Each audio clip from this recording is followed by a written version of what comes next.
अच्छा, ये मजा है, इसी को बोलते हैं भक्ति। अभी हनुमान जी की बात तो मैंने करी ही नहीं, अभी तो पार्टी शुरू हुई है,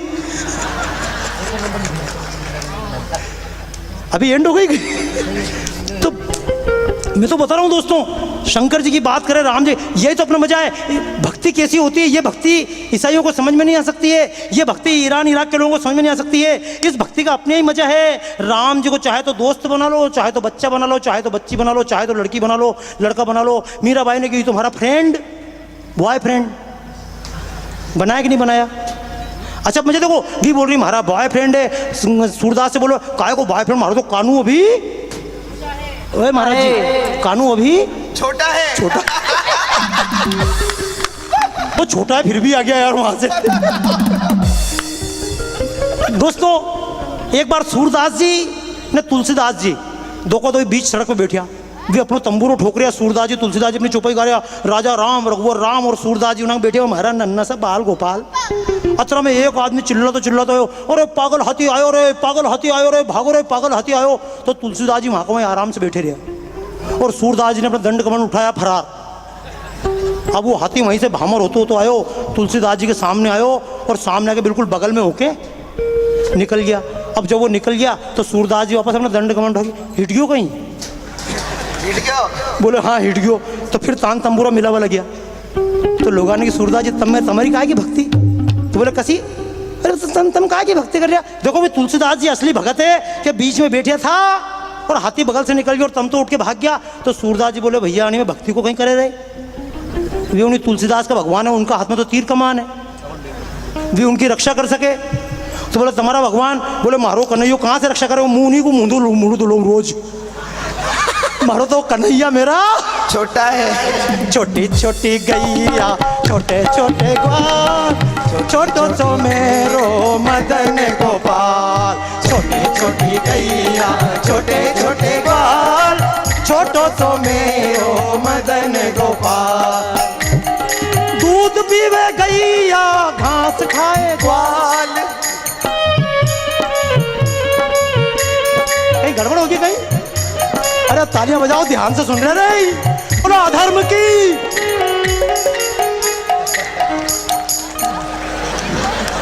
फिर कहीं कर रहे ना तुम, कहीं होली के अभी तो उतरे नहीं कहीं। अच्छा देखो, ध्यान से सुनोगा नहीं, ये देश सुधर सकता है। आपने बहुत अच्छा किया, कुछ माता बहनों ने, जैसे मैंने जानबूझ के गलत गाया, आपने तुरंत की बाबा जी गलत गा रहे हो, बोला कि नहीं बोला? क्यों? याद रखना, अगर आप सो जाएंगे तो इस देश के तमाम लोग भ्रष्ट हो जाएंगे।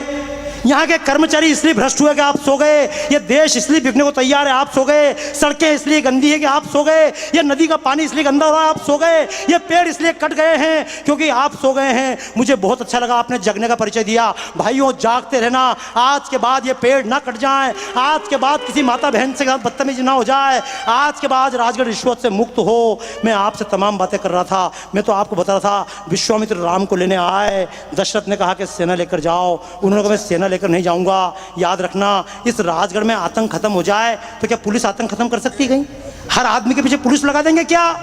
नहीं, हर आदमी के पीछे पुलिस नहीं लग सकती। ताला आपके मकान की रक्षा नहीं कर सकता, आपके पड़ोसी की निगाहें आपके मकान की रक्षा कर सकती हैं। इसलिए तालियां अपने पड़ोसी के नाम पे बजाइए भाइयों। हम गीत गाते रहे दिल्ली के, बंबई के, अपने पड़ोसियों को भूल गए। इसलिए आइए, मैं आपसे एक अनुरोध करूंगा, राम तो दुनिया में पैदा हुए थे, बहन जी ने जितनी अच्छी कथा करी है शायद उसका 10% उस तरह से मैं नहीं कर सकता हूँ।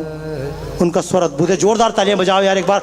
भाई साहब, आप वास्तव में, जो लोग नहीं आ पाए सर, वास्तव में एक बहुत अद्वितीय अनुभव था, और मैंने उनके वापस श्री चरणों में निवेदन किया है कि माननीय शर्मा जी की इच्छा है, भाई साहब से बात हुई थी कि राजगढ़ के ज़िले में जो नात्र प्रथा है, या बाल विवाह है, या राजगढ़ में जो छेवड़ा कारों की प्रथा है, या अपने घर बैठ के फालतू लाइट जलाने की प्रथा है, घर में कमरे में टीवी देख रहे हैं। मैं अपने घर से परेशान हूँ, तुम्हारे घर में अनांग टीवी चल रही है, छोटी छोटी उनांग घूम रहा, उस कमरे में पंखा चल रहे हैं, और बाद में याद रखना, आप लाइट का बिल तो पेमेंट कर सकते हैं, लेकिन नई लाइट बना नहीं सकते। आप राजगढ़ के सारे लोग मिलके भी एक नई नेवज नदी नहीं बना सकते, पूरा देश मिलकर एक नदी नहीं बना सकता। नदी को सुखा सकते हो, ये पेड़ काट सकते हो आधे घंटे के अंदर, लेकिन इस पेड़ को इतना बड़ा करने में सालों लग जाते हैं। इसलिए आइए इन पेड़ों की, इन परंपराओं की, इन संस्कारों की रक्षा करते रहना मेरे भाइयों बहनों। आपसे क्या कहूँ, हनुमान की बात करूँ, राम दूत अतुलित बलधामा, हनुमान जी में कथा करूँगा, लेकिन हनुमान जी कथा करने पर समझना हनुमान का पूरा जीवन क्या है। हनुमान का पूरा जीवन है सेवा। हम सब कुछ करें और बदले में कुछ ना कुछ प्राप्त करने की इच्छा रहे तो ये सेवा नहीं है। सेवा क्या होती है? केवट ने राम को पार किया, कल कथा चल रही थी केवट की। केवट भी वो नहीं था, केवट भी बहुत समझदार था। छोटा आदमी होता तो तुरंत बदले में मांग लेता, लेकिन जैसे ही राम ने कहा पार लगाओ तो केवट ने पार लगा दिया। और जब राम ने कहा था कुछ ना कुछ तो ले ले, तो केवट ने कहा अपने को नहीं चाहिए। क्यों? तो समझना, केवट ने कहा धोबी से धोबी न लेत धुलाई, धोबी से धोबी न ले, सभी गाओ यार, नाई से कछु लेत न नाई, तुम भी केवट मैं भी केवट, तुम भी केवट मैं भी केवट, कैसे तुमसे लूं उतराई, कर दीजो भव पार प्रभु मोहे, कर दीजो भव पार प्रभु तोरे, घाट पे आय के कहियो अभी उतराई नहीं लई हो, उतराई कभी नहीं हो, उतराई कभी नहीं। तो आइए मैं पहले राम की आराधना कर लूं। राम दुनिया में प्रकट हुए, क्यों हुए? राम प्रकट इसलिए हुए थे, सब लोगों ने राम की विनती की थी, राम अवतार लो। और राम ऐसे पैदा नहीं होते। राम के पैदा होने के लिए कितनी पीढ़ियां लग गई, राम के कितने पूर्वज थे। हमको लगता है राम एक दिन में पैदा हो जाए, एक दिन में राम पैदा नहीं होते। जब रावण के अत्याचार बढ़ रहे थे, राम की कितनी पीढ़ी का फल था। आज भाइयों, मेरे भाइयों, अगर आपको अच्छे कपड़े मिल रहे हैं, अगर अच्छे संस्कार हैं, गर्व मत करना। अपने माँ बाप के नाम पर, दादा दादी के नाम पर ताली बजा लेना। किस जन्म में किया हुआ उनका पुण्य हमारे आड़े आ रहा है। राम ऐसे पैदा नहीं होते। राम पैदा करने के लिए एक पीढ़ी में नहीं, 10 पीढ़ी में नहीं, मेहनत करना पड़ती है। राम के पहले एक पीढ़ी ने केवल एक काम किया, दिलीप की पीढ़ी ने केवल एक काम किया, उन्होंने गौ सेवा ही गौ सेवा की। उस राज्य में गौ सेवा होती थी। हरिश्चंद्र के टाइम क्या हुआ? एक सत्य की साधना हुई, हम सब सत्य बोलेंगे। हरिश्चंद्र की पीढ़ी में तमाम लोग सत्य बोलते थे। भगीरथ के टाइम पे ये गंगा जिसमें आप स्नान करने जाते हैं, ये गंगा प्राकृतिक धारा नहीं है। मैंने गंगा सागर से गंगोत्री तक यात्रा निकाली थी, इस पे रिसर्च किया है। ये गंगा प्राकृतिक धारा नहीं है, कृत्रिम है। भगीरथ की पीढ़ी के इंजीनियरों ने ये पहाड़ काट के गंगा को नीचे की तरफ लाए हैं। मैं जब गया, वर्मा जी खड़े हुए थे, मेहनत कर रहे थे, जनता को समाज के काम में जोड़ा जाए। भगीरथ ने पूरे राज्य को जोड़ दिया, गंगा को धरती पर लाए।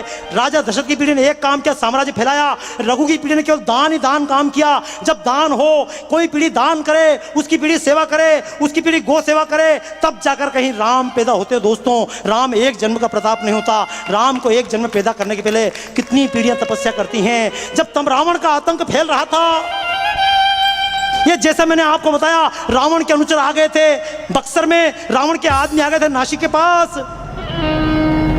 रावण के अनुचर आ गए थे। शूर्पणखा घूम रही थी देश में, यज्ञ भस्म किए जा रहे थे।